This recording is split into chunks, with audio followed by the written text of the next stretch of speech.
Sir నమస్కారం sir. Janasena party కేంద్ర కార్యాలయానికి వచ్చారు. జనవాణి కార్యక్రమంలో ఆర్జీ ఇచ్చారు. ఏంటి సార్ మీ సమస్య ఏంటి? సార్ మేము హైదరాబాద్ నుంచి వచ్చాం. నా పేరు నారాయణ. మాది జనతా క్యాబ్స్ డ్రైవర్స్ అసోసియేషన్ సంస్థ. హైదరాబాద్లో గత నెల నుంచి జూన్ 2వ తారీఖున ఉమ్మడి రాష్ట్ర పరిధి అయిపోయిన కారణంగా ఏపీ బండ్లు కానీ కనపడితే దారుణంగా విచక్షణ రహితంగా ప్రవర్తిస్తున్నారండి లోకల్ డ్రైవర్లు కానీ ఆర్డీఓ అధికారులు కానీ. అంటే డ్రైవర్లు అంటే దేనికి సంబంధించిన డ్రైవర్లు అండి మీరు? క్యాబ్ డ్రైవర్స్ అండి. ఓకే, కార్లు. మీరు ఆంధ్ర స్వస్థలం కానీ తెలంగాణలో బతుకు తీరు కోసం క్యాబ్లు నడుపుతున్నారు. తెలంగాణలో 10 సంవత్సరాల నుంచి బతికే వాళ్ళు ఉన్నారు, 20 సంవత్సరాల నుంచి బతికే వాళ్ళు ఉన్నారు, 5 సంవత్సరాలు 4 సంవత్సరాల నుంచి కూడా రీసెంట్ గా వెళ్ళి బతికే వాళ్ళు అందరూ ఉన్నారు సార్. మాక్సిమం 40 to 50% ఆంధ్ర వాళ్ళే ఉన్నారు అక్కడ. మేము బతుకు తెరువు కోసం ఇక్కడ బిజినెస్ లేదు కాబట్టి అక్కడికి వెళ్ళాం. కాకపోతే బండ్లు మాత్రం ఇక్కడ ఏపీ వెహికల్స్ ఎందుకు కొనుక్కోవాల్సి వచ్చిందంటే ప్రూఫ్స్ అన్ని లోకల్ ప్రూఫ్స్ మనకు ఇక్కడ ఉండబట్టి ఈ ప్రూఫ్స్ వల్ల ఇక్కడ కొనుక్కున్నాం. ఇక్కడ ఫైనాన్స్ సదుపాయం ఇక్కడ కలుగుతుంది కాబట్టి ప్రూఫ్స్ అక్కడ లేవు కదా. అక్కడ ఎలా మాకు ఫైనాన్స్ వస్తుంది రాదు కదా. కాబట్టి ఇక్కడ కొనుక్కున్నాం. ఇక్కడ కొనుక్కొని అక్కడ కట్టుకుంటున్నాం. ఆల్ ఇండియా పర్మిట్ ఉంది బండికి. తెలంగాణ టెంపరవరీ పర్మిట్ ఉంది. తెలంగాణ టెంపరవరీ పర్మిట్ ఉన్నా కానీ మీకు ఉమ్మడి రాజధాని పరిధి అయిపోయింది, మీరు లోకల్లో తిరగొద్దు, ఏదైనా ఉంటే వచ్చి వెళ్ళిపోండి అంటున్నారు. ఎవరండి? ఎవరు మేము దాడి చేస్తున్నారు? ఎవరు అన్నారు? లోకల్ డ్రైవర్లు దాడులు చేస్తున్నారు.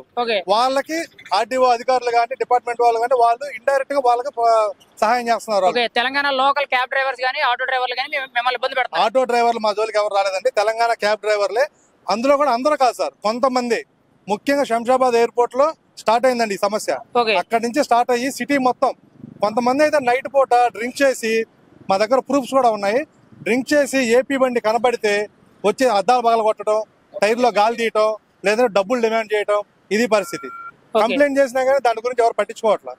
మొన్న శనివారం రోజు లాస్ట్ వారంలో ఒక అబ్బాయి మీద, ఒక కుర్రోడి మీద, మన ఏపీ క్యాబ్ డ్రైవర్ పేరు చందు, అతని మీద దాడి జరిగింది శంషాబాద్ ఎయిర్పోర్ట్ లో. సీసీటీవీ ఫుటేజ్ లో క్లియర్ గా రికార్డ్ అయింది. ఆ టీవీ ఫుటేజ్ తీసుకున్నారు పోలీసు వాళ్ళు. క్లియర్ గా మేము ఆల్రెడీ కంప్లైంట్ కూడా ఇవ్వడం జరిగింది. అతన్ని పోలీసు వాళ్ళ సమక్షంలోనే ఉస్మానియా హాస్పిటల్లో ల్యాబ్కు పంపించారు టెస్టుల నిమిత్తం. అందులో ఆల్రెడీ వైద్యులు కూడా ఒక రిపోర్ట్ ఇచ్చారు, 2 months బెడ్ రెస్ట్ తీసుకోవాలి, ఇంజూర్ అయిందని చెప్పేసి. అది కూడా పోలీసు వాళ్ళకి ఇచ్చాం, ఆ కాపీ కూడా. వాళ్ళ మీద ఎటువంటి చర్యలు తీసుకోవట్లా.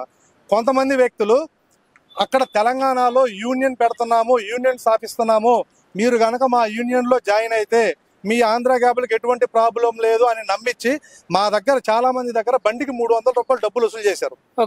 నా ద్వారానే బండికి 300 రూపాయలు డబ్బులు వసూలు చేసి తీసుకున్నారు కొంతమంది. నందు అనే వ్యక్తి, ఇంకా అతని గ్రూప్ లో ఉన్న వాళ్ళు కొంతమంది, విత్ ప్రూఫ్స్ కూడా ఉన్నాయి. మేము డైరెక్ట్ క్యాష్ ఇవ్వలేదు, అకౌంట్ సెక్షన్ పరంగానే ఇచ్చాము. అన్ని వాటికి కూడా ప్రూఫ్స్ ఉన్నాయి. అవి కూడా డిపార్ట్మెంట్ వాళ్ళకి ఇచ్చాం. ఇదిగో ఇట్లా డబ్బులు వసూలు చేశారు అని. అంటే మీకు ఆ రోజు డబ్బులు వసూలు చేసేటప్పుడు తెలియదా ఇవి ఏపీ క్యాబ్లని? ఇవాళే గుర్తుకొచ్చిందా మీకు ఏపీ క్యాబ్లు ఇక్కడ తిరగకూడదని? ఇప్పుడు సుమారుగా ఎంతమంది మీద దాడి చేశారండి? మాన్యువల్ గా అయితే మామూలుగా మనిషి మీద దాడి చేసింది, ఒక వ్యక్తి మీద దాడి చేశారండి. బండ్లు మాత్రం ఎక్కడ ఏ బండి కనిపించిన నెంబర్ ఆఫ్ బండ్లు మీకు వీడియోలు పంపిస్తాను. కొన్ని వందల బండ్ల మీద బండ్లు ఆపి హెరాస్మెంట్ చేయడం డ్రైవర్ని, అన్ని వీడియోలు ఉన్నాయి, అన్ని ప్రూఫ్స్ ఉన్నాయి. ఒకరు నైట్ పూట అయితే మరీ దారుణం, భయం వేస్తుంది. రోడ్డు మీదకి రావాలంటే, ఏపీ బండి తీసుకొని రోడ్డు మీదకి రావాలంటే భయం వేస్తుంది డ్రైవర్లకి. ఎక్కడ ఏం జరిగిందో తెలియదు. 2 days బ్యాక్ బాలనగర్ కూకట్పల్లి ఏరియాలో ప్రవీణ్ రెడ్డి అనే వ్యక్తి, అతని ఫోన్ నెంబర్ ఇస్తాను, అతని ఫోటో ఇస్తాను, అతని వీడియో ఫుటేజ్ కూడా ఇస్తాను మీకు. అతను మాట్లాడే మాట తీరు, అతని భాషా వ్యవహారం చూపిస్తాను. ఏం లేదు, ఒక ఆంధ్ర వాడు అంటే ఏదో చీడ పురుగుని చూసినట్టు బిహేవ్ చేస్తున్నారు వాళ్ళు. అది మా పరిస్థితి. ఇప్పుడు లాస్ట్ మంత్ లోకేష్ గారిని కలిసామండి, వినతిపత్రం ఇచ్చాము. దానికి మరి రియాక్ట్ అయ్యారో లేదో తెలియదు. ఈ నెల రోజులైతే మమ్మల్ని తిప్పుకొని ఇచ్చారు బండ్లు. తర్వాత 7వ తారీఖు, లాస్ట్ నెల 7వ తారీఖు చంద్రబాబు నాయుడు గారికి ఎన్టీఆర్ భవన్లో వినతిపత్రం ఇచ్చాం, అయిపోయింది. ఇప్పుడు 3 రోజుల నుంచి చంద్రబాబు నాయుడు అపాయింట్మెంట్ కోసం ప్రయత్నం చేస్తున్నాం. వాళ్ళ పిఏ రాజగోపాల్ నాయుడు గారికి 20 మెసేజ్లు పెట్టాం, వీడియోలు విత్ ప్రూఫ్తో సహా. ఎవరూ రెస్పాండ్ అవ్వాలా. లోకేష్ గారి పర్సనల్ నెంబర్కి పిఏ గారికి మెసేజ్లు పెట్టాం, వాళ్ళు రెస్పాండ్ అవ్వాలా. ఇక చివరికి మాకు దిక్కెవరు అంటే పవన్ కళ్యాణ్ గారు దిక్కయ్యారు. ఎందుకంటే ప్రతి సమస్య మీద స్పందిస్తున్నారు పవన్ కళ్యాణ్ గారు. చిన్నోడైనా పెద్దోడైనా ఎవరు వచ్చినా సరే ఇమీడియట్ గా వచ్చి రోడ్డు మీద నించోడు. మాకు ఇది పరిస్థితి అంటే ఇక్కడ 100 మంది ఉన్నారు, 100 మందిలో 90 మంది ఒకటే పేరు చెబుతున్నారు, పవన్ కళ్యాణ్ గారి దగ్గరికి వెళ్తే ఈ సమస్య క్లియర్ అవుతుంది అని. కాబట్టి పవన్ కళ్యాణ్ గారిని కలవడానికి వచ్చాము. సార్ని రిక్వెస్ట్ చేసి, సార్ ఇప్పటికిప్పుడు పంపించేయమంటే మా పిల్లలు ఇప్పుడు స్కూల్ స్టార్ట్ అయిపోయినాయి, కాలేజీలు స్టార్ట్ అయిపోయినాయి, ఇప్పటికిప్పుడు మధ్యలో వెళ్ళిపోమంటే ఎట్లా వెళ్తారు చెప్పండి మీరు? దానికంటూ ఒక పద్ధతి ఉంది కదా. మరి ఈ సంవత్సరమా, 2 సంవత్సరాల, 3 సంవత్సరాల ఎక్స్టెన్షన్ చేయటమా? లేదంటే మేము ఇంకోటి ఏమడుగుతున్నాము, మాకు ఏదన్నా ఒక జీవో ఇవ్వండి. ఏమని? ఈ ఏపీ వాళ్ళు తిరగడానికి. ఎందుకంటే ఇప్పుడు అన్ని రాష్ట్రాలను చూసినట్టు మా రాష్ట్రాన్ని చూడదు సార్. ఎందుకంటారా, నిన్న మొన్నటి దాకా కలిసిమెలిసి తిరిగాం. ఇక్కడ వాళ్ళు అక్కడ వాళ్ళు, అక్కడ వాళ్ళు ఇక్కడ వాళ్ళు, దీనికి సంబంధించి ఒక అటాచ్మెంట్ ఉంది. అలాంటప్పుడు మాకు జియో ఇవ్వండి, మేము కట్టుకుంటాం, ట్యాక్స్ కట్టుకుంటాం. ట్యాక్స్ కట్టుకోకుండా తిరగమని ఎవరు అనట్లా. మీరు ఎంత చేస్తే అంత మేము ట్యాక్స్ కట్టుకుంటాం. ఆ ట్యాక్స్ కట్టుకునే వెసులుబాటు కల్పించండి మాకు. ఆ ట్యాక్స్ కట్టుకుంటాము, మేము తిరుగుతాం. ఇప్పుడు మేము ఇల్లీగల్ గా తిరగట్లేదు కదా, కష్టపడి కష్టం చేసుకుంటూ డే అండ్ నైట్ డ్రైవర్ ఉద్యోగం చేసుకుంటాం అంటున్నాం. మేము వచ్చి అక్కడ ఎవరి మీద పెత్తనం చెలాయిస్తామని అట్లా మా బతుకుదేరు కోసం అక్కడికి వస్తామని చెబుతున్నాం. ప్రత్యేక నుంచి వచ్చేది కాదు, ఆల్రెడీ 20 సంవత్సరాల నుంచి అక్కడ ఉన్నాం. ఇప్పుడు వెళ్ళిపోమంటే కరెక్ట్ కాదు అని చెప్తున్నాం మేము. ఇప్పుడు ఫైనల్ గా అయితే పవన్ కళ్యాణ్ గారి దగ్గరికి వచ్చి ఆర్జీ పెట్టారు. మీరైతే ఈ సమస్యకి పరిష్కారం ఏ విధంగా కోరుకుంటున్నారు సార్? ఏం కావాలనుకుంటున్నారు మీరైతే? మాకు ఏ విధంగా అంటే మాకు అక్కడ డ్రైవింగ్ చేసుకోవడానికి, బ్రతకడానికి ఏ విధంగా వెసులుబాటు కల్పించినా పర్వాలేదు. ఒకవేళ ఏదన్నా సెక్షన్లు పెట్టి మమ్మల్ని ట్యాక్స్ కట్టుకోమంటే 3 నెలలు కట్టమన్నా, 6 నెలలు కట్టమన్నా, సంవత్సరానికి కట్టమన్నా కడతాం. కట్టుకొని తిప్పుకుంటాం, లీగల్ గా తిప్పుకుంటాం. మేము ఇల్లీగల్ గా తిప్పుతామని అనట్లా. లేదు ఏదన్నా ఉమ్మడి రాజధానికి ఎక్స్టెన్షన్ చేస్తారా చేయండి, లేదంటారా ట్యాక్సులు కట్టమంటారా చెప్పండి, ట్యాక్సులు కడతాం. కానీ ఉన్న పలానా ఏపీ నుంచి తెలంగాణలోకి రిజిస్ట్రేషన్ మార్చుకోవాలి అంటే ఎన్ఓసి కావాలి. ఒక డ్రైవర్ గా పనిచేసేవాడు, ఒక డ్రైవర్ ఉద్యోగం చేసేవాడు ఒకేసారి 8 నుంచి 10 లక్షలు 12 లక్షల రూపాయలు కట్టాలంటే కట్టుకోలేరు. కాబట్టి మాకు 3 నెలలకు 1000 రూపాయల, 1500, 2000, 6 నెలలకి, సంవత్సరానికి ఇట్లా చెప్పండి. ఒక జీవో ఇవ్వండి, ఈ విధంగా కట్టుకోమని చెప్పండి, కట్టుకుంటాం. కట్టుకోకుండా తిరగం మేము. ఇది 100% మా అందరి ఆవేదన అండి. ఇది ఆల్రెడీ వారం రోజుల నుంచి బండ్లు తిప్పట్ల. బండి రోడ్డు మీదకి వస్తే చాలు, ఎవరు ఎటుపక్క నుంచి ఏం చేస్తారో తెలియదు. ఇంకోటి అంటే అక్కడ ఆర్టీఓలు టోల్ ఫ్రీ నెంబర్ లాగా ఒక నెంబర్ ఇచ్చారు. ఏపీ బండి ఎక్కడైనా కనపడితే ఈ నెంబర్కి ఫోన్ చేయండి, ఆ ఏరియాలో ఉన్న అధికారులను అలర్ట్ చేసి ఆ బండి సీజ్ చేస్తా ఉన్నారు. ఈ 3 రోజుల్లో 34 బండ్లు సీజ్ అయినాయి. ఇప్పటికి 34 బండ్లు. ఆ బండ్లు డ్రైవర్లు కూడా కొంతమంది ఇక్కడే ఉన్నారు. నిన్న 5511 అనే ఒక బెలోనో బండి శంషాబాద్ పిఎస్ దగ్గర పట్టుకున్నారు. తెలంగాణ డ్రైవర్లు పట్టుకొని పోలీసు వాళ్ళకి అప్పచెప్పారు. మేము అదే అడుగుతున్నాం, ఏదైనా రోడ్డు మీద బండి ఆపాలంటే డ్రైవర్లు ఆపుతారా, అధికారులు ఆపుతారా, ఆర్డీఓ ఆపుతారా, ట్రాఫిక్ అధికారులు ఆపుతారా? ఈ లోకల్ డ్రైవర్లకు ఏం పని ఉంది? లోకల్ డ్రైవర్లు ఆపాల్సిన అవసరం ఉంది. ఒక బండి దగ్గరకు వచ్చి మ్యాన్ హ్యాండ్లింగ్ చేస్తూ ఇష్టం వచ్చినట్టు మాట్లాడుతూ ఒక వీడియో చూపిస్తా. అమ్మా క్యాబ్ అధినేత అంట వినయ్ భూషణ్ ఒకటే అంటున్నాడు, ఏపీ బండి కనబడితే తగలలేకుండా నేను చూసుకుంటా అంటున్నాడు. తగలెంగుతాడా? ఒక బండి మీద చేస్తారా? నీకు నేర్పిన సంస్కారం అదేనా? ఇప్పుడు తోటి డ్రైవర్ అయినా ఆలోచించకుండా బండిని తగలబెట్టమంటున్నావు. ఆ బండి కొనుక్కోవడానికి అతను ఎన్ని అప్పులు చేసి ఉంటాడో నీకు తెలుసా? నీకంటే డబ్బులు ఉన్నాయేమో. ఇక్కడ ఇంతమంది ఉన్నారు. ఒక బండి కొనుక్కోవాలంటే డౌన్ పేమెంట్ 2 లక్షల రూపాయలు కట్టాలంటే 2 దగ్గర, 4 దగ్గర, 5 దగ్గర అప్పు చేసి కొనుక్కునే స్తోమత ఒక డ్రైవర్ది. ఇప్పుడు ఇంతమంది దాడి చేశారు, ఇబ్బంది పెడుతున్నారు, మీరు అధికారులు కంప్లైంట్ చేశారు, వీటికి సంబంధించిన సాక్ష్యాధారాలు అన్ని ఉన్నాయండి? ఉన్నాయి. శంషాబాద్ పోలీస్ స్టేషన్ లో కంప్లైంట్ ఇచ్చింది ఉంది. ఎఫ్ఐఆర్ నమోదు చేయలేదు. వాళ్ళు దాడులు చేస్తున్నట్టు వీడియోలు పుష్కలంగా ఉన్నాయి.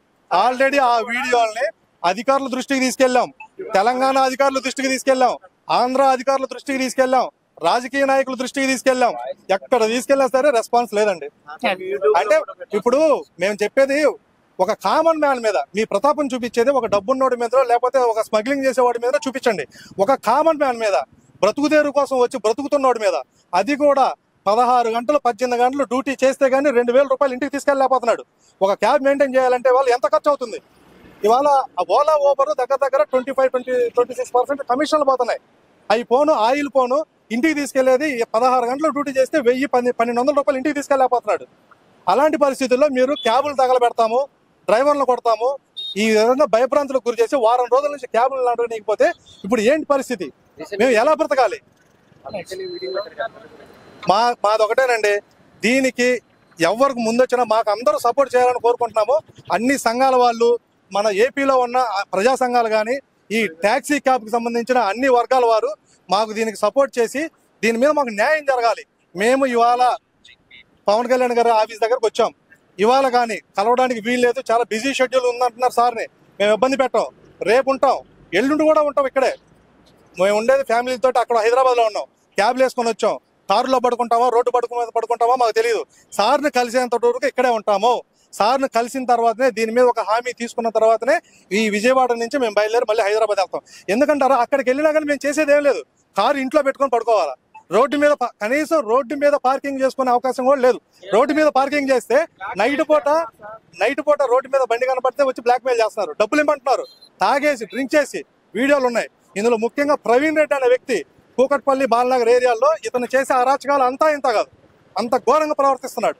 కాబట్టి తక్షణమే దీని మీద ఏపీకి సంబంధించిన అధికారులు కానీ, మేము అన్యాయంగా మాట్లాడలేదు, న్యాయంగా తెలంగాణకు సంబంధించిన అధికారులు కూడా, మీరు ఏదైనా సరే తోటి డ్రైవర్లతోటి మా మీద మ్యాన్ హ్యాండ్లింగ్ చేయకుండా చూడండి. ఏదైనా కంప్లైంట్ ఉంటే డిపార్ట్మెంట్ తరఫున మాకు చెప్పండి. అంతేగాని డ్రైవర్లు పోగేసుకుని డ్రైవర్లకి మీరు సహాయం చేస్తూ అంత విషయం ఎందుకండి. డ్రైవర్లకు టోల్ ఫ్రీ నెంబర్ ఇచ్చారు, బాగానే ఉంది. డ్రైవర్ దగ్గరుండి ఇప్పుడు నిన్న శంషాబాద్ లో మీటింగ్ అయిపోయిన తర్వాత కూడా ఒక క్యాబ్ ఉంటే ఒక క్యాబ్ ని 30 నుంచి 40 మంది డ్రైవర్లు రౌండప్ చేశారు. తోటి డ్రైవర్ ని 40 మంది రౌండప్ చేసి అంత చిత్రహింసలకు గురి చేస్తుంటే కనీసం డిపార్ట్మెంట్ ఏం చేయట్లా.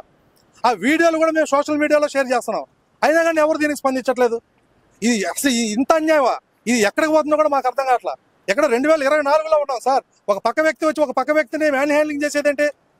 ఒకవేళ సరే ఏదన్నా ఉంటే గవర్నమెంట్ కానీ దానికి సంబంధించిన అధికారులు కానీ పట్టుకోవాలి. ఈ లోకల్ వాళ్ళు కూడా తోటి డ్రైవర్లే కదా, వాళ్ళకి ఏం సంబంధం ఉందని చెప్పేసి వచ్చి మా డ్రైవర్ల మీద దౌర్జన్యం చేస్తున్నారు. ఇంకో ముఖ్య విషయం ఏంటంటే ఇందులో ఈ నందు అనే అతను యూనియన్ కోసం యూనియన్ చాలా ఇంపార్టెంట్ అండి, ఇది గుర్తుపెట్టుకోవాల్సిన విషయం. యూనియన్ సభ్యత్వం కోసం మన వాళ్ళ దగ్గర బండికి 300 రూపాయల డబ్బులు వసూలుతో పాటు మన బండి documents, RC, insurance, driving licence, Aadhaar card, ఈ డీటెయిల్స్ అన్ని తీసుకున్నారు. యూనియన్ లో సభ్యత్వం కోసం 2 ఫోటోలు ఇవన్నీ తీసుకుని ఆ రోజు కలెక్ట్ చేసి ఇప్పుడు ఏమన్నా మాట్లాడతాడంటే, మీరు యూనియన్ కోసం ఇచ్చిన డాక్యుమెంట్స్ మొత్తం నా దగ్గర ఉన్నాయి, ఇవి తీసుకెళ్లి ఆర్డీఓకి ఇచ్చి మీ మీద కంప్లైంట్ రైజ్ చేస్తాను అంటున్నాడు. అంటే బ్లాక్ మెయిల్ చేస్తున్నాడు. కానీ వాటి వల్ల ఏం కాదండి. ఒక ఆర్డీఓ కనుక కంప్లైంట్ చేయాలంటే లైవ్ లో బండి పట్టుకోవాలా, అంతేగాని ఎవరో కాగితాలు ఇస్తే దాని మీద కేసు రాయరు. కానీ అతను చేసే బ్లాక్ మెయిల్ ఈ విధంగా ఉంది. కాబట్టి దీని అంతటికి తగు న్యాయం జరగాలంటే పవన్ కళ్యాణ్ గారు ఇన్వాల్వ్మెంట్ అవ్వాలి. మేము దయచేసి చెప్తున్నాం సార్, పవన్ కళ్యాణ్ గారు మాకు ఈ ఒక్క అవకాశం ఇవ్వండి, మిమ్మల్ని కలిసే అవకాశం ఇవ్వండి. ముఖ్యంగా మీరు మాతో ఒక్క 5 నిమిషాలు స్పెండ్ చేయండి చాలు. మా డ్రైవర్లు బాధలు చెప్పుకుంటారు అందరూ. మీకోసం హైదరాబాద్ నుంచి బయలుదేరి వచ్చాము. 1 రోజు కాదు, 2 రోజులు కాదు, 3 రోజులైనా సరే మీకోసం రోడ్డు మీద కూర్చొనే ఉంటాం సార్. మీరంటే మాకు న్యాయం చేస్తారని నమ్మకం కలిగింది కాబట్టి ఇంత దూరం వచ్చాము. దయచేసి మాకు ఈ ఒక్క అవకాశం ఇవ్వండి సార్. మీరు న్యాయం చేస్తారని నమ్మకంతోనే మేము ఇక్కడ దాకా వచ్చాము. జై డ్రైవర్ అన్నా, జై డ్రైవర్ అన్నా, జై డ్రైవర్ అన్నా. ఏపీ డ్రైవర్ల ఐక్యత, ఏపీ డ్రైవర్ల ఐక్యత.